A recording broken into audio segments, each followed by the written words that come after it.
clés du succès d'une activité, on peut en parler pendant des heures, voire des jours, voire des nuits. Donc 45 minutes, vous allez peut-être être frustré.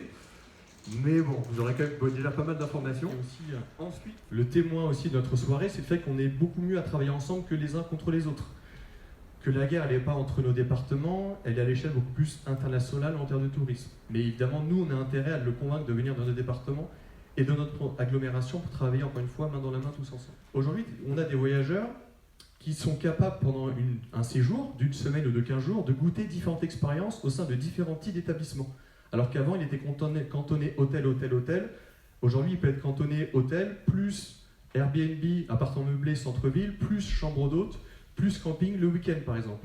Il est capable pendant son même séjour de switcher non seulement de marque et d'enseigne, mais aussi de type d'hébergement.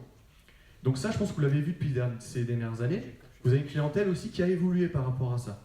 On avait une clientèle aujourd'hui qui est capable de venir en gîte alors qu'elle ne cherchait pas forcément du gîte à la base.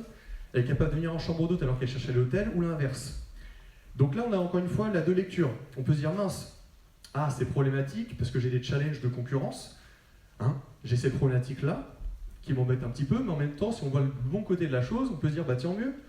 Avant, j'avais une clientèle hôtel qui n'était pas intéressée pour venir dans mon hébergement. Maintenant, ces clientèles-là, je peux aussi l'attirer. Futur voyageur. Donc là, troisième point, ce sont les prix. Bon, et là, je ne vous fais pas une formation sur la tarification, parce qu'il y a encore une fois des institutions, des partenaires qui pourront vous aider sur ces sujets. Les prix, ça reste quelque chose, ça reste une dimension qui est fondamentale. Il faut avoir le bon prix, et surtout l'afficher simplement. Le mot simple est très très très important dans la tarification. Et là aussi, malheureusement, quand je vois parfois certains de vos sites internet, où il y a des tableaux Excel, avec 8 en abscisse, 12 en ordonnée, ou si tu as fait Mathus Maspé, tu comprends, mais sinon tu comprends rien, t'es sûr que le voyageur, il est parti.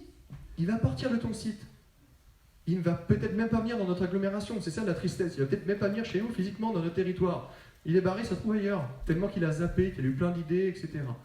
Donc faites-lui des tarifs qui sont évidemment un bon rapport qualité-prix, mais surtout affichez-les simplement. Et il y a plein de cas d'école. Moi j'ai vu la dernière fois un propriétaire qui affiche des tarifs haute, basse, moyenne saison, sauf qu'il a juste omis un détail, le propriétaire. Il n'a pas mis quoi d'après vous? Les dates. Et c'est du vécu, je l'ai vécu encore cette semaine, j'ai vu la semaine dernière, il y avait des moyennes, haute, basse saison. Ne pensez pas que le voyageur est comme nous, bosse dans le tourisme. Il ne sait pas que lui, la haute saison, c'était de mi-juin à mi-septembre. Il ne sait pas du tout, il faut lui écrire noir sur blanc. Mais si tu penses, qu'il connaît les... Non. Et là, il va se barrer, je répète, il ne viendra pas potentiellement dans votre établissement. Je rappelle que l'UTPI a mis en place un observatoire des taxes foncières. Et donc tous les ans, on fait paraître un baromètre sur ces taxes foncières. Donc la fiscalité, les contraintes sur les bailleurs font que, et puis bien sûr les prix immobiliers qui sont envolés, et donc une rentabilité locative sur la location vide qui a fortement baissé. Et donc on a observé un glissement, notamment chez nos adhérents, qui ont sorti, qui sont passés de la location vide à la location meublée, la location saisonnière. Tout ça pour dire qu'on est devenu, on est par la force des choses, on devient des spécialistes aussi de la location saisonnière. Le tarif proportionnel est plafonné à 2,53 €, taxes additionnelles incluses, ce qui correspond au tarif d'un hébergement classé 4 étoiles selon nos tarifs 2020. Donc vous comprendrez l'utilité aujourd'hui d'avoir un hébergement classé plutôt qu'un hébergement non classé. Donc pourquoi la majorité des gens adhèrent à Gîtes de France? Parce qu'ils ont besoin de tisser un lien social, rencontrer d'autres personnes, et souvent aussi ils ont envie de raconter leur territoire. La marque de fabrique des Gîtes de France est l'accueil, c'est notre ADN, et nous sommes désolés, mais nous ne sommes pas du tout dans la mouvance de la boîte à clés. Les valeurs sont toujours aussi prégnantes chez nos hôtes, accueillir chaleureusement avec convivialité et partager la fierté d'appartenir à ce territoire, le mettre en valeur et lui donner envie de découvrir et de revenir. C'est vrai que c'est une marque qui reste très très forte à l'échelle nationale, avec un gros taux de notoriété pour une clientèle du coup, dans vos différents établissements.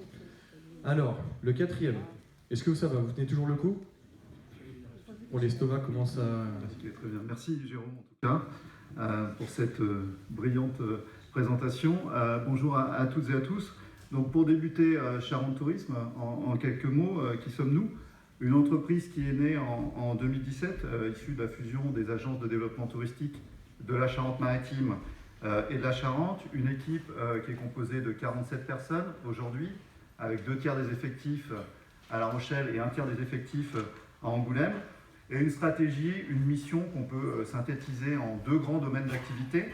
Le premier domaine, c'est la stratégie marketing, grand public. Et le deuxième, c'est la stratégie d'accompagnement, et c'est important pour nous, des opérateurs, des acteurs touristiques. Sur la stratégie marketing, elle s'appuie sur notre nouvelle marque, Infiniment Charente. L'objectif, c'est bien sûr de développer l'attractivité, de faire venir du monde sur le territoire des Charentes, avec 2 leviers majeurs pour nous. C'est le digital, c'est bien sûr notre site internet, c'est les réseaux sociaux, et puis également les actions presse, les influenceurs, les blogueurs. Et puis, surtout, une stratégie d'accompagnement des acteurs qui mobilise aujourd'hui 80% de nos ressources, à la fois financières et humaines. Donc c'est vraiment au cœur de notre stratégie, qui tient compte assurément de vos attentes, qui tient compte aussi de l'évolution des comportements clients, et ils sont nombreux, et qui s'articule autour de 3 grands axes, et je vais rentrer un peu plus dans le détail, que sont la qualité, la visibilité et la compétitivité.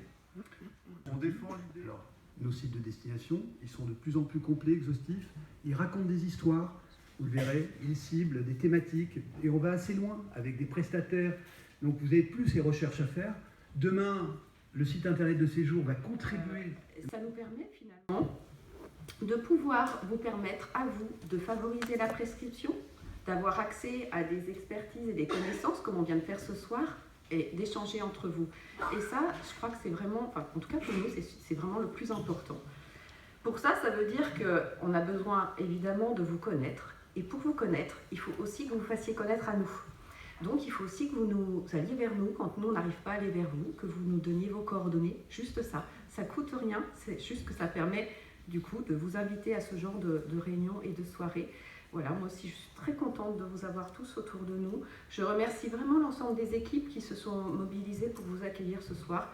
Jérôme pour la qualité de son intervention, tous nos partenaires et bien évidemment nos élus qui sont là et présents et comme l'a dit Jean-Christophe, qui nous soutiennent dans nos démarches. Merci à vous et je vous invite donc à retrouver tout le monde autour d'un moment de convivialité et puis vous renseigner sur les espaces qui vous intéressent, auprès des interlocuteurs qui vous intéressent.